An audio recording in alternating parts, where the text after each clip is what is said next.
하나님 살아 계십니다. 예수님 여기 계십니다. 성령님 역사하십니다. 저는 오늘 사도신경 12번째 고백으로 여러분을 만납니다.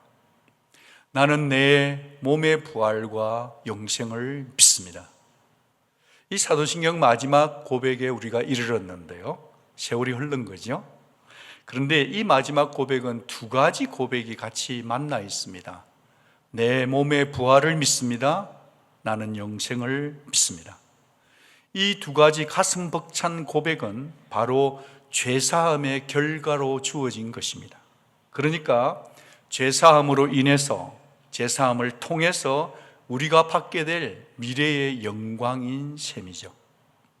죽음, 아무도 피할 수 없는 죽음, 그 죽음을 묵상한 어느 책에서 이런 글을 읽었습니다.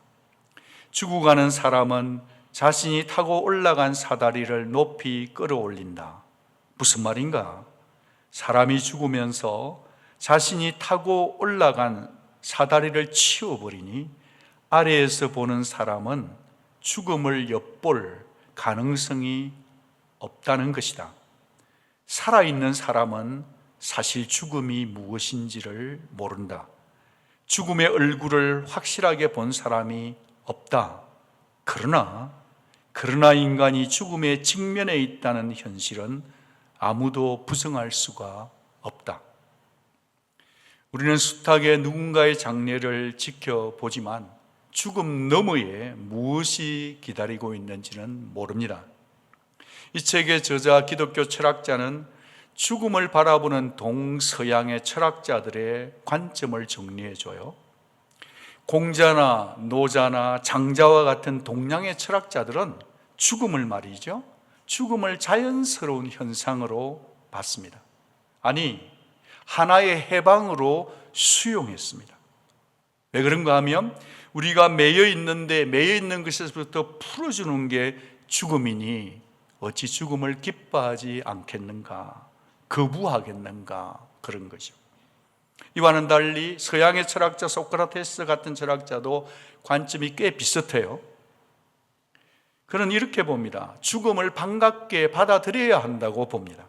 그리고 그는 죽음 이후의 세계가 있다고 믿긴 했지만 그 내세라는 곳, 그곳은 단지 신체, 몸이라는 감옥에서 분리된 영혼이 자유를 얻고 정화되는 곳 내세라, 그렇게 여겼습니다. 그러니까 죽음은 기대할 만한 것이라고 했죠. 자, 그렇다고 한다면 철학자들은 그렇다 치더라도 우리 주님은 어떻게 죽음을 보셨을까요? 우리 죽음은 주님 앞에서 피와 땀과 눈물을 쏟을 정도로 괴로워하셨지요. 예수님은 죽음을 굉장히 낯설게 보셨어요. 무시무시하고 끔찍한 사건으로 대하셨습니다. 왜죠? 우리 주님은 죽음을 보실 때 죽음을 마지막 원수로 보았기 때문입니다. 죽음은 그래요, 죄 때문에 치러야 할 대가요, 결과였습니다. 그러니까 죄 문제가 개입된 사건을 죽음으로 주님은 보신 겁니다. 이것이 바로 죽음을 바라보는 성경적 죽음에 대한 관점입니다. 죽음은 죄에 대한 하나님의 심판입니다. 다시 한번 말씀드리지만 죽음은요, 죄에 대한 하나님의 심판입니다. 성경이 이렇게 선명하게 말씀하셨음에도 불구하고 이 땅을 살아가는 사람들은 너무 대담하고 용감하죠. 아유, 심판 그딴 게 어딨어, 죽으면 끝이지, 이리 생각하면 어때요? 쾌락주의자들은 죽으면 끝이니까 부어라 마셔라 즐기자 여행가자 그렇게 살고, 허무주의자들은 죽으면 끝이라는 그 생각 때문에 인생의 의미를 찾지 못해서 염세주의가 되든지 비관주의로 살아갑니다. 그런데 성경은 이 두 세계관을 동의하지 않습니다. 성경은 분명히 죽음이 끝이 아니다라고 하시죠. 성경은 한 걸음 더 나아가서 죽음 이유가 저 철학자들의 여유 있는 태도처럼 그렇게 여유롭지 못하다, 위험하다, 우리의 영혼이 해방되고 내 기대가 한껏 채워지는 것이라고 철학자들은 말하지만 성경은 죽음은 그런 것이 아니다라고 아주 차갑게, 아주 냉정하게 말씀합니다. 죄사함을 받지 못하고 죽으면 기다리고 있는 것은 심판과 지옥의 형벌이라고 말입니다. 예수 안에 있는 성도 여러분, 우리는 예수 그리스도의 죽음과 부활은 마지막 원수를, 사망을 이긴 승리의 사건이지 않습니까? 그분이 승리하셨기 때문에 우리가 이 신앙 고백을 하고 있으니 얼마나 감사한지요. 그런데 신앙 고백을 이렇게 하고 있음에도 불구하고 우리는 살다가 보면 나 이러다 죽으면 어떻게 되는 거지? 그렇게 죽음에 대한 고민이 서물서물, 죽음의 공포가 몰려옵니다. 요즘 주변에 계신 분들이 연세가 들어가니 자신의 마지막 죽음을 어느 널싱홈에서 있어야 할지에 대한 고민이 새록새록 한 분들이 제 손을 붙들고 기도를 부탁하는 분들이 계십니다. 사랑하는 여러분, 죽음이 우리를 이처럼 힘들게 하는 이유가 여럿 있겠지만 죽음이 우리에게 이토록 힘들게 하는 이유는 아마도 사랑하는 이와의 단절, 헤어짐 아니겠습니까? 그러나 사랑하는 성도 여러분, 우리는 그리스도 예수 그리스도의 죽음 너머에 있는 참 소망을 붙들 때, 부활 소망을 붙들 때 우리에게는 진정한 확신과 위안을 얻게 될 줄로 믿습니다. 하이델베르그 교리문답 57문은 육신의 부활이 우리에게 어떤 위로를 주는지 이렇게 알려주네요. 이 생명이 끝나는 즉시 나의 영혼은 머리 되신 그리스도에게로 올려질 것입니다. 또한 나의 이 육신도 그리스도의 능력으로 일으킴을 받아 나의 영혼과 다시 결합되어 그리스도의 영광스러운 몸과 같이 될 것입니다. 생명이 끝난다는 것은요, 심장이 멈춘다는 것이고, 생명이 끝난다는 것은 호흡이 끊어진 것입니다. 이것이 우리가 이해하는 일반적 죽음이죠. 그런데 성경은 성도들에게 죽음을 이렇게 이해시킵니다. 육체의 죽음은 육체와 영혼이 분리된 사건이다. 다시 한번 말씀드리면 성경이 말하는 육체의 죽음은 육체와 영혼이 분리되는 사건이라고 규정합니다. 사랑하는 여러분, 영혼이 분리되면 어떤 일이 일어나죠? 지금부터는 주일학교 배웠던 말씀 실력을 좀 발휘해야 할 시간인 것 같습니다. 우리는 예수님께서 들려주신 거지 나사로와 부자의 이야기를 들어서 잘 알고 있습니다. 잘 아시는 대로 구원을 받지 못하고 이 땅에 살면서 부자로 떵떵거리며 살았던 부자는 예수를 믿지 않고 죽었을 때 음부, 곧 불꽃 가운데로 내려갔습니다. 어떻게 했다고요? 내려갔다고요. 이와 반대로 이 땅을 살면서는 너무나 지질이 궁상이고 빌불어서 먹고 사는 거지였지만 하나님을 믿고 신앙했기 때문에 그의 영혼은 올라갔던 것입니다.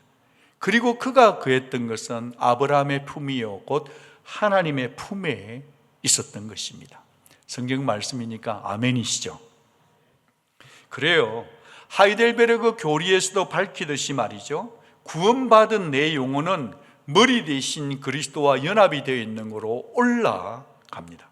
언제 올라가죠? 죽는 즉시 갑니다. 올라간 영혼들은 천사와 같이 몸이 없는 영적인 존재가 됩니다만은 몸이 없지만 인격적인 존재로 주님과 함께 안식을 누리는 겁니다. 언제까지 그러면 그렇게 사냐? 그것은 부활이 이루어질 때까지입니다. 우리의 죽은 몸은 그러면 어떻게 되는가? 그것은 부활의 때가 될 때 내 영혼과 다시 결합이 됩니다. 결합된 상태로 천국으로 다시 올라갑니다. 분명히 묻었는데 말이죠, 땅에. 분명히 태웠는데 말이죠. 그래서 헛뿌렸는데도 말이죠, 그 흙먼지 티끌 같은 가루가 형체를 이루고 다시 일어난다, 다시 살아난다는 겁니다. 여러분이 동의를 잘 안 해주시는 것 같아서 에스겔 37장에 말라 비틀어진 해골루가 죽음이 가득한 그곳에 있을 때 성령의 생기가 부니 죽은 자들이 살아 하나님의 군대가 되었습니다. 사랑하는 여러분, 우리가 죽은 우리가 다시 살아난다는 것이 얼마나 경이롭고 놀랍습니까? 그런데 사람들은 세계관을 따라 살지만 이 세상에 많은 사람들이 우리 몸의 부활을 믿지 않고 영생을 믿지 않는 사람들은 죽으면 내 몸 껍데기야, 썩어, 끝이야, 그렇게 생각하지만 성경은 우리의 생각에 절대로 동의하지 않습니다. 사랑하는 성도 여러분, 잊지 마십시오. 사도신경이 가르치는, 우리를 잘 가르치는 이 사도신경의 마지막 부활은 영혼의 부활이 아니라 몸의 부활한다는 것을 가르칩니다. 아멘이시죠? 예수님이 이 사실을 분명히 뒷받침하셨습니다. 같이 한번 읽어주시겠어요? 이를 놀랍게 여기지 말라. 무덤 속에 있는 자가 다 그의 음성을 들을 때가 오나니 선한 일을 행한 자는 생명의 부활로, 악한 일을 행한 자는 심판의 부활로 나오리라. 부활로 나오는 것은 선한 자나 악한 자 모두가 다 나온다고 주님이 친히 말씀하셨습니다.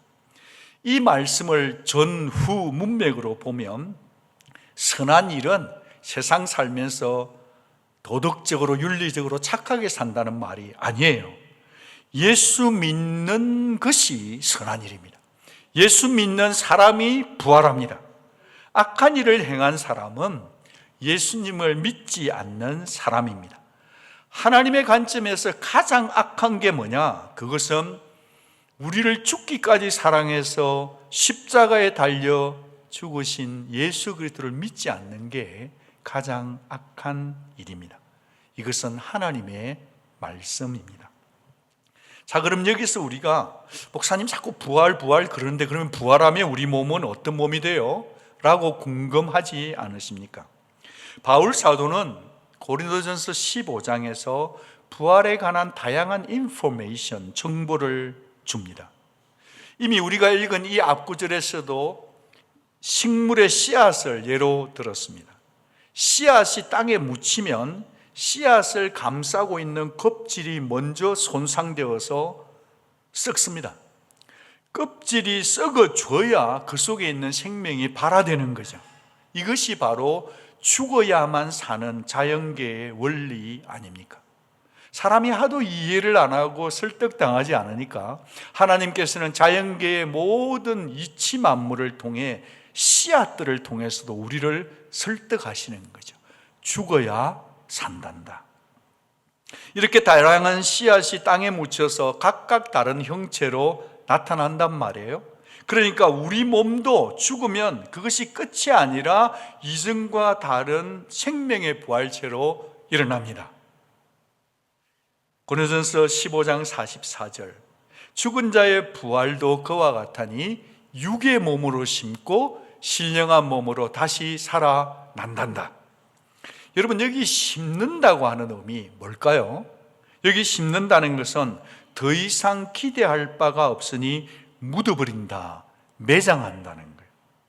그래요, 기대할 것이 없는 육신의 몸을 심었는데 우리는 신령한 몸으로 다시 살아납니다. 성령으로 새롭게 된 몸으로 살아나는 것입니다. 이것이 성경이 가르치는 몸의 부활입니다. 바울 사도는 이 사실을 설명하기 위해서 육신의 몸, 육의 몸과 신령한 몸을 극명하게 대조시키고 있죠. 그럼 이 본문이 알려주는 부활의 몸은 어떤 몸인지를 짧게 살펴봅니다. 부활의 몸 첫 번째는요, 썩지 않는 몸입니다. 썩을 것을 심었는데 썩지 아니할 것으로 다시 살아나는 것입니다. 우리 육신은 죽는 순간부터가 아니라 사실은 날마다 태어나자마자부터 죽어가고 있는 것입니다. 좋게 말해서 죽어가는 것이지 사실은 날마다 썩어가고 있다고 해도 과언이 아닐 겁니다. 그래서 그 썩고 말 몸을 묻었는데 말이죠, 부패에 지배당하지 않는 몸, 노화되지 않는 몸, 영원히 변하지 않는 몸으로 변화되는 것입니다. 여러분, 우리가 부활하고 나면 이 땅에 있는 모든 overcoming age ministry, 비즈니스는 다 필요 없을지도 모르겠어요. 썩지 않으니까. 두 번째로 부활한 몸은 어떤 몸이냐 하면 영광스러운 몸입니다. 욕된 것으로 심었는데 영광스러운 것으로 다시 살아나는 겁니다. 우리의 몸은 아담의 죄성에 묶여 있을 수밖에 없다 보니까 일평생 욕된 것으로 가득 차 있어요. 우리의 몸에다가 수치와 치욕과 약함을 담고 사는 거죠. 그런데 그 욕된 몸을 심었는데 우리의 몸이 마치 변화선상에서 해같이 빛났던 주님처럼 영광스러운 몸으로 변화된단다. 엄청나지 않습니까? 우리도 좀 이랬으면 좋겠어요. 야고보와 요한, 베드로가 변화산상에서 예수님이 변화된 모습을 목격을 했는데요, 마치 우리도 그 베드로와 야고보, 요한처럼 말이죠, 그 영광스러운 현장에 있는 것처럼, 그 장면을 목격한 것처럼 그렇게 살면 어떻겠느냐는 것입니다. 여러분, 이미 비교할 수 없는 영광을 다 봐버린 사람처럼 말이죠, 장차 우리 몸도 영광스럽게 될 것을 내다본다면 이렇듯 쉽게 땅의 일에 연연치 않을 것이기 때문입니다. 지난 금요일 저녁에도 김 목사님이 이런 비슷한 이야기를 하나 들었는데, 프랑스 파리 올림픽을 할 때 우리가 양궁에서 우승을 했단 말이에요. 정말 치열했는데, 그런데 우리가 결과를 알고 지금을 보면 우리 선수가 10점을 못 싸고 9점을 싸도 우리는 약간 오케이, 다음에 10점 쏠 건데 뭐 이런 거잖아요. 지금 우리가 이 땅을 살아갈 때 우리 몸이 어차피 변화될 것이라고 한다면, 그 관점에서 오늘 우리를 바라본다고 한다면 우리는 이 땅에 살 때 그렇게 연연하지 않고 이 땅 살면서 당한 수치와 치욕 정도를 넘어갈 수도 있겠다. 세 번째로는 우리의 몸이, 첫째는 썩지 않을 몸, 둘째는 영광스러운 몸인데 세 번째는 강한 몸으로 된다는 것입니다. 우리가 약한 것을 심어요. 그런데 강하게 된다는 겁니다. 여러분, 요즘 왜 그렇게 우리 몸이 잘 멍이 들고 잘 부딪히죠? 목사님, 누구 얘기하는 거예요? 그런데 그 얘기는 밝힐 수는 없고, 지나가다가 보면 툭 부딪히다 보면 멍들어 있어요.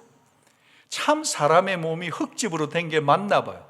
아프지 않은 것도 정말 없어요. 게다가 우린 너무 감정적으로도 쉽게 유혹에 넘어가 버린단 말이에요. 그러니 우리가 참 약해요. 그런데 성경은 우리에게 죽음과 질병과 연약함에 종속되지 않는 강한 파워풀한 바디가 된다는 거죠. 목회를 하다 보면 주변에 정말 하나님의 독특한 선물로 받은 아이들의 장애가 있는 부모님들을 지켜볼 때 참 기도가 절로 나와요. 요즘 교회 성도들 돌아보면 병원에 입원해서 참 회복되지 않는 그런 분들을 볼 때 그분들의 몸이 회복되도록 새벽마다 기도가 그 기도예요.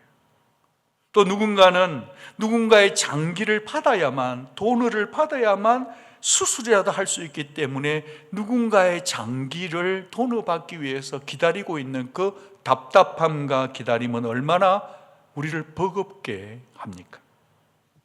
그래요, 우리 모두가 다 그렇게 살고 있는 것이지요. 그런데 그렇기 때문에 우리는 그 속에서도 우리의 몸뚱아리가 아프지만은 언젠가 우리 몸이 변화될 것을 믿으며 그날을 소망함으로 오늘의 어려움을 믿음으로, 소망으로 이겨나가고 있는 줄 믿습니다. 여러분, 질문이 있어요. 목사님, 그럼 우리가 부활하면 서로 얼굴을 알아봐요? 못 알아봐요? 이유는 다양하겠지만 물어본 분들이 계세요. 여러분, 우리가 부활하면 원래 내 모습이 싹 바뀌어지고 달라질까요? 그럼 어떻게 생각하세요?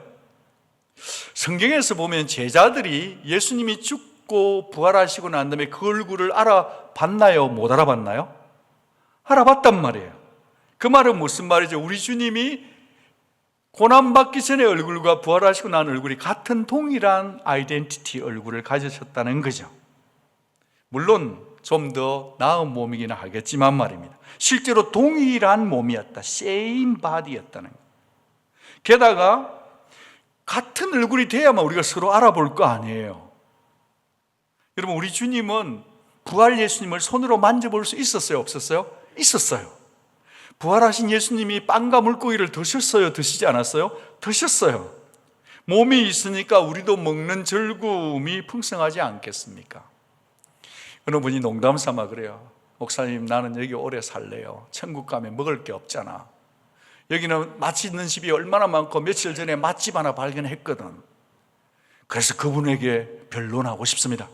요한계시록 22장에 보면 생명나무가 묘사되고 있는데 12가지 열매를 맺되 달마다 맺는 열매를 먹는데요. 우리는 봄, 여름, 가을, 겨울, 철 따라 먹지만 성경에서는 철 따라 먹는 게 아니거든, 달마다 먹거든 그러신단 말이에요.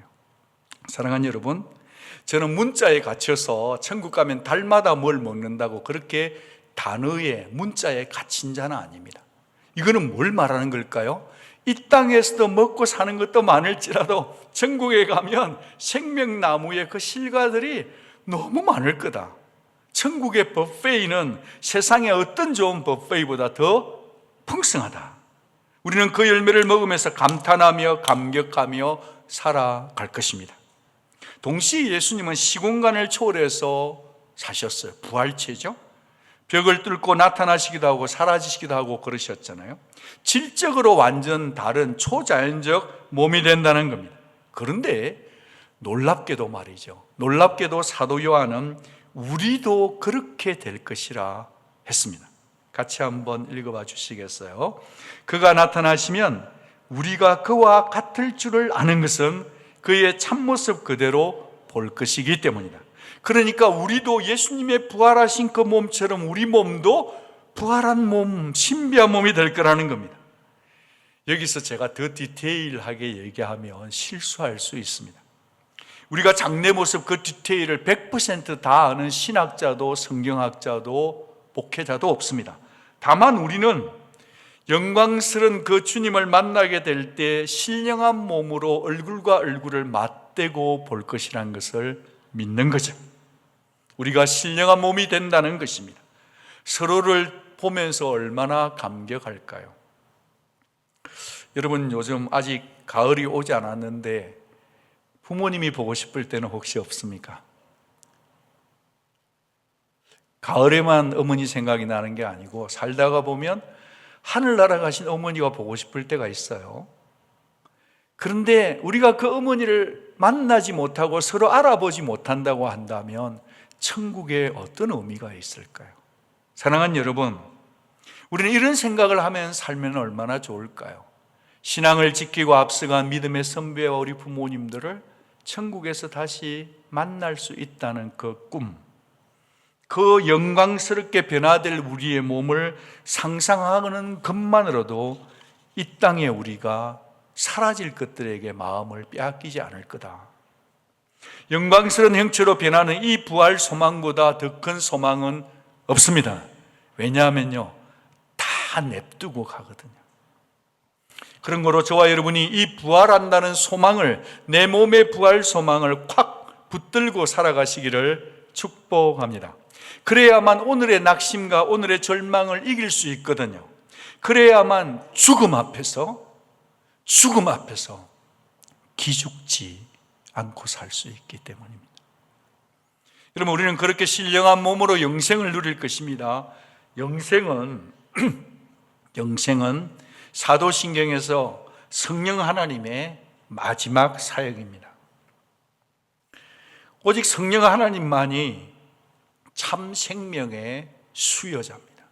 성령 하나님만이 우리에게 영생을 주실 수 있는 거죠. 성경에서 생명이란 단어가 영어로는 그냥 life예요. 근데 헬라어에서는 이게 좀 두 가지로 따로 해요. 생명에 관한 것을 헬라어를 첫 번째 표현은 비오스예요. 비오스는 바이올로지가 여기서 나온 거예요.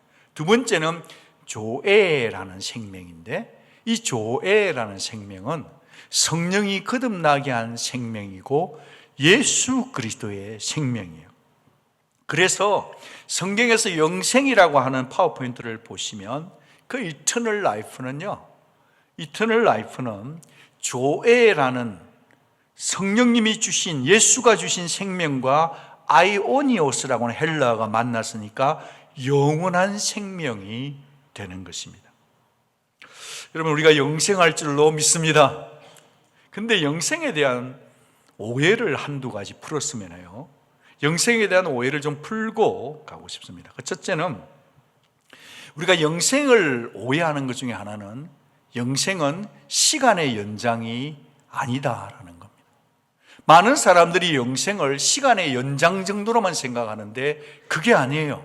도리어 영생은 영원히 살되 영원하신 하나님과 함께 사는 관계의 삶이에요. 시간이 아니라 관계라는 거예요.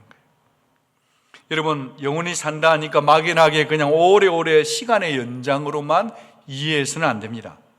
왜냐하면 지옥에서도 영원히 살거든요. 성경은 인간의 영혼이 결코 소멸되지 않다고 가르쳐요. 영원하다고 가르칩니다. 그러니까 지옥에서도 영원할 수 있다면 이 얼마나 끔찍하고 무서운 일입니까? 그러니까 영생은 뭐냐? 누구하고 사느냐의 문제라는 거예요. 여러분, 영생은 영원하신 하나님과 함께 사는 것일 때 온전한 영생이 되는 겁니다. 그래서 하나님이 세상을 이처럼 사랑하사 독생자를 주셨으니 이는 그를 믿는 자마다 멸망하지 않고 같이 읽어주시겠어요? 영생을 얻게 하려 하심이라. 이게 하나님 마음의 본심이에요. 그러니까 영생은 오래오래 가늘고 길게 사는 게 아니라 새 생명으로 사는 것이고, 독생자 예수를 믿음으로 하나님과 함께 영원한 생명, 질적으로 다른 삶을 사는 것이 영생입니다. 첫 번째, 시간의 연장이 아니라는, 그래서 오해를 풀었다고 한다면 두 번째 오해를 풀어야 될 것이 있습니다. 그것은 영생은 죽고 나서부터 시작되는 게 아니에요. 많은 분들이 영생을 죽고 나서부터 시작된다 생각해요. 그게 아니라 영생은 지금 여기서 시작되어서 장차에 들어갈 천국에서 완성되는 거죠. 여러분, 만약에 사도신경의 이 마지막 신앙 고백이 죽고 난 이후에 영생이라고 얘기한다면, 기독교는, 크리스찬들은 현실이 부실해지는 거예요. 현실과 관계없는 삶을 살아요. 여러분, 그러나 성경은 우리의 영생은 오늘 현실과 밀접하게 연결되어 있다고 가르칩니다. 그런 거로 영생은 죽고 나서 누리는 영생이 아니라 영생은 지금 누리는 겁니다. 지금 여기서 누리는 것이 영생인 거죠. 영생은 곧 유일하신 참 하나님과 그의 보내신 자 예수 그리스도를 아는 것이 영생입니다.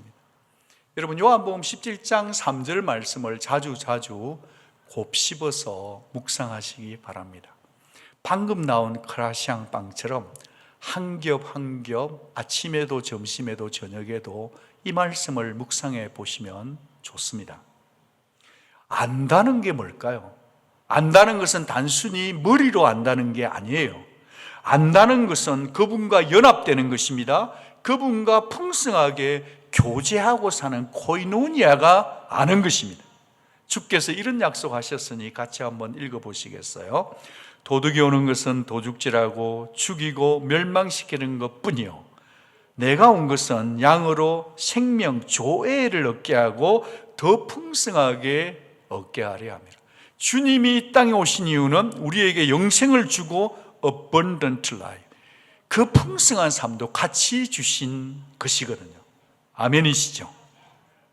사랑하는 여러분, 우리는 죽고 나서 영생을 누리는 자들이 아니라, 그렇게 초대받은 자가 아니라 지금 살아있을 때 영생을 맛보고 살라고 주님이 초대하십니다.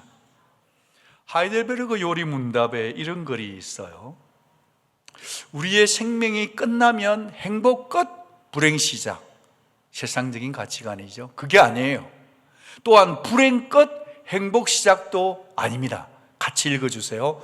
그것은 행복 끝, 더 큰 행복, 완전한 행복의 시작입니다. 세상에서는 영원한 즐거움을 누리면서 살고 이 생명이 끝난다면 완전한 복락 속에 살아가게 되는 것입니다. 영원한 딜라이트, 이터널 조이에 산다는 거예요. 여러분께서 깜짝 놀라주시지 않으셔서 설득을 해야 되겠습니다. 여러분, 비행기를 타는데 이렇게 갑자기 제 이름을 불러요. 앞으로 갔어요. Mr. Park, I want to upgrade your seat. 제 자리를 업그레이드 시켜준대요. 그래서 내가 바로 얘기하죠. Do I have to pay? No, it's free. 그러면 우리 뭘 하죠? Why not?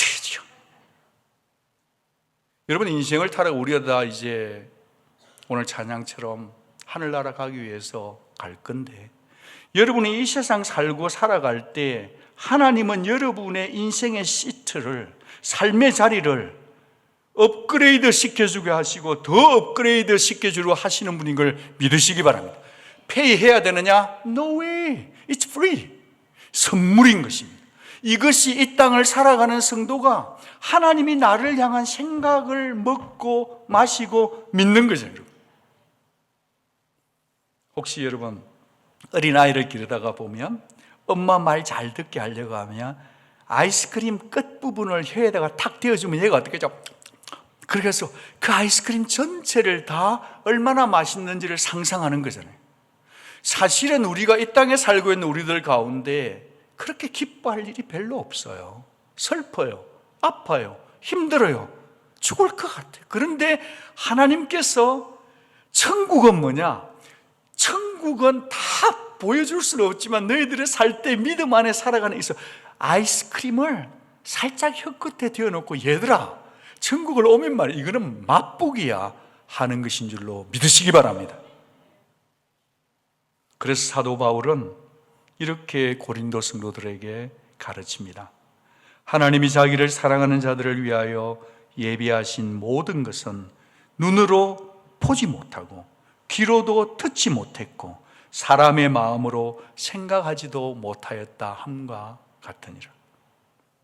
사랑하는 여러분, 여러분이 부활 소망하고 영생을 살아간다 이 삶을 살 때 여러분의 가슴은, 심장이 부정맥으로 막 뛰어야 되는 것입니다. 날마다 기대감으로 살아야 합니다. 그런데 우리가 그런 데 있어서 시큰둥하고 있다면 여러분은 이 땅에 살면서 몸의 부활과 천국에 대한 소망이 없기 때문이 아닌지 스스로에게 질문해 보시면 어떻겠습니까? 이제 말씀을 마치기 전에 우리는 오늘 두 곳의 말씀을 읽었기 때문에 남은 조각을 짧게 살펴보고 싶습니다. 오늘 우리가 두 번째 읽은 성경은 성경의 제일 마지막 책 요한계시록입니다. 사도 요한은 환상 중에 구원받은 성도들이 살 곳을 새하늘과 새 땅을 봤어요. 새하늘과 새 땅을 본 이 사도 요한은 성도들로 하여금 새 예루살렘에 포커싱하게 만드네요. 또 내가 보매 거룩한 성 새 예루살렘이 하나님께로부터 하늘에서 내려오니 그 준비한 것이 신부가 남편을 위하여 단장한 것 같더라. 새 예루살렘은 신부가 결혼식에 남편과 자신의 아름다움을 돋보이기 위해서 한껏 멋부린 꽃 단장과 같다는 것입니다. 여러분, 여기서 새 예루살렘은 무엇을 상징하나요? 새 예루살렘은 뭘 상징하죠? 그것은요, 구원받은 구약과 신약의 모든 성도들, 곧 영화롭게 된 교회를 상징하는 것이 새 예루살렘입니다. 새 예루살렘은 뭐라고요? 성도들을 상징하는 거예요. 구약과 신약에서 예수 믿고 성화되고 영화되고 몸의 부활과 영생을 믿는 성도들을 합친 것, 그게 새 예루살렘인 거예요. 교회는 어린 양의 주 예수 그리스도의 신부로 묘사되는 것입니다. 여러분, 여기서 제가 한 가지 좀 대화를 더 하고 싶은 게 있어요. 여러분은 지금 돌아가시면 천국 갈 확신이 있으신가요? 무슨 배짱으로 그렇게 아멘 하십니까? 여러분, 중세에 종교 암흑기가 있을 때 마르틴 루터가 종교개혁을 일으켜야 됐을 때 그 당시 사람들은 자기가 죽으면 천국 갈 수 없을 거라고 확신하고 살았어요. 천국 갈 수 없을 것을 확신하고 살았기 때문에 이 종교심과 불안을 이용해서 면죄부를 팔기 시작한 거예요. 여러분, 성도는 면죄부 돈을 주고 천국 갈 수 있는 존재인가요? 그것이 아니라 그게 리폼 되는 거죠. 그렇습니다, 여러분. 지난 2000년 동안 기독 역사 가운데, 아니 오늘 2024년 8월 20일 지금 기준으로 몸의 부활을 믿는 성도는 자기 자신을 믿는 자, 내 종교적 열심을 믿는 게, 내 헌금을 믿는 게 아니라 죽은 예수를 사흘 만에 살리신 성령님을 믿고 천국 갈 수 있는 줄 믿습니다. 하나님께서는 예수님 안에서 성령님을 통해 우리의 몸도 부활시키십니다. 하나님께서는 예수님 안에서 성령님을 통해 우리 죽을 몸을 부활시키십니다. 그래서 성도는 예수 부활이 내 부활임을 믿고 담대하게, 단단하게, 솔리드하게 확신 차서 고백하는 거죠. 여러분, 다시 한번, 여러분 당장 지금 돌아가시면 천국 갈 확신, 자신 있습니까? 이단이 와서 물어보면 어떻게 할 거예요? 아이고, 내가 오늘 죄를 좀 지었는데 나 오늘 못 가는 거 아니야? 이러면 안 되는 것입니다. 왜냐하면 우리의 부활은요, 내 신앙의 업앤다운에 달리는 게 아니에요. 우리의 부활은 내 때문에 되는 게 아니라 죽으시고 부활하신 예수 그리스도와 죽은 예수를 부활하신 성령님의 그분의 일이기 때문에, 그분을 믿기 때문에 우리는 부활하고 영생하는 줄로 믿습니다. 그때가 되면 부활한 성도들은 새하늘과 새 땅에 있겠죠. 새 예루살렘에 있죠. 아버지 품 안에 있죠. 하나님의 사랑을 확인하고 맛볼 것입니다. 요한계시록 21장 3절, 보라, 보라, 보라, 하나님의 장막이 사람들과 함께 있음에 하나님이 그들과 함께 계시리니 그들은 하나님의 백성이 되고 하나님은 친히 그들과 함께 계십니다. 이것이 바로 구약에서부터 신약에 이어지는 언약의 내용 아닙니까? 그 언약의 성취, accomplishment 아닙니까? 완성, 컨수메이션인 거죠. 그런 거로 죄로 인한 저주는 더 이상 있어요, 없어요? 없어요. 모든 눈물을 그 눈에서 닦아주시니 다시는 사망이 없고, 예수가 사망을 죽였으니 사망이 없고, 애통하는 것이나 곡하는 것이나 아픈 것이 다시 있지 아니하리니 처음 것들이 다 지나갔습니다. 아멘. 다 같이 한번 하겠습니다. 아이고 살겠네. 아이고 살겠네. 안 아픈 곳이 없죠, 요새. 괜찮습니다. 그곳에는 아픔이 없습니다. 박승일 목사님이 쓴 최근의 책 가운데 내용이 꽤 괜찮아서 나누고 싶어요. 천국은 한없이 거대하고 풍요롭습니다. 천국은 가장 실제적이고 가장 확실하며 가장 단단합니다. 그래서 C.S. 루이스 기독교 변증가는요, 천국에 속한 사람들을 단단한 사람, solid people이라 했어요. 이것은 여러분 중에서 내 얘기합니까 목사님? 요즘 제가 식스팩 단단한데 한번 쳐보실래요? 이거 아니고요, 신앙의 고백이 단단한 거예요. 그곳에는 눈물이 없습니다. 그곳에는 아픔도 없고, 그곳엔 질병도 없고, 그곳엔 딱 덮보임도 없고, 죽음도 없는 곳에 있을 것을 믿으니 신앙이 단단한 것이죠. 이 단단한 신앙이 저와 여러분의 것이 되기를 축복합니다. 천국 그곳에 가면 눈물도 아픔도 질병도 헤어짐도 없고 죽음이 없습니다. 우리 속에는 영영한 즐거움, eternal delight만 있는 거죠. 사랑하는 여러분, 여러분 어떻게 몸의 부활과 천국에 들어갈 수 있다고 확신하십니까? 그것은 내가 아닌 예수를 믿을 때만 가능한 줄 믿습니다. 예수께서 십자가에서 죽으신 것은 죽음을 죽이신 영적 승리 사건이거든요. 성도는 죽음을 두려워하지 않습니다. 성도가 안 죽습니까? 죽습니다. 그렇지만 죽을 것 같은데 죽음을 두려워하지 않을 수 있는 이유는 내가 아니라 누구 때문이죠? 예수 십자가와 그분의 부활 때문인 것이죠. 어느 분이 보내준 영상이 오늘 설교하고 너무 컨셉이 잘 맞는 것 같아서 우리 예배팀이 전체 조명을 좀 꺼주시고 짧은 영상을 같이 보겠습니다. 조명을 다.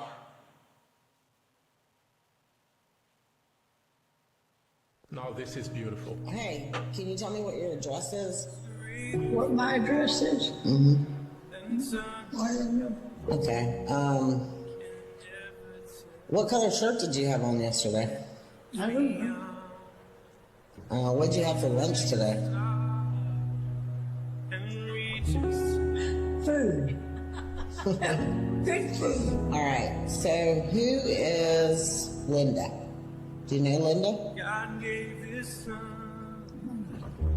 What about Paul? Oh, Paul. All right. Who is Jesus? There you go. well, Jesus is the one that saved me and lives in my heart Amen. and will take me home. Glory to God. Quite amazing. I love him. Now this is 우리의 인식이란 것은 세월과 함께 어떤 경우는 주소도 모르고 아들 이름도 딸 이름도 모를 수가 있습니다. 어제 무슨 옷을 입었는지 모를 수 있지만, 그러나 이 세상의 모든 지식이 다 사라진다 할지라도 주 예수 그리스도를 아는 가장한 고상한 지식으로 삽시다. 그렇게 살다가 저 세상을 소망하며 살아가다가 주 예수 얼굴 앞에서 다 만날 수 있기를 바랍니다.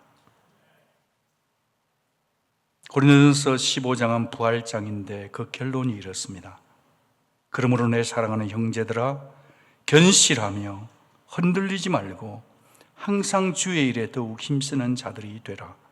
이는 너희 수고가 주 안에서 헛되지 않은 줄을 알미라. 아멘. 지금 여러분, 문제 없는 자는 아무도 없습니다. 무거운 십자가 없는 사람도 아무도 없습니다. 그러나 흔들리지 마십시다. 성령께서 도우십니다. 오늘도 살리는 영, 부활의 영을 믿음으로 사시기 바랍니다. 주 예수 부활 생명을 풍성히 누리십시오. 조금 누리지 마시고 풍성히 누리십시오. 그래도 된다고 주님이 허락하셨습니다. 영생을 소유한 자로 살고 누리고 승리하는 우리 모든 온누리 가족 되기를 바랍니다.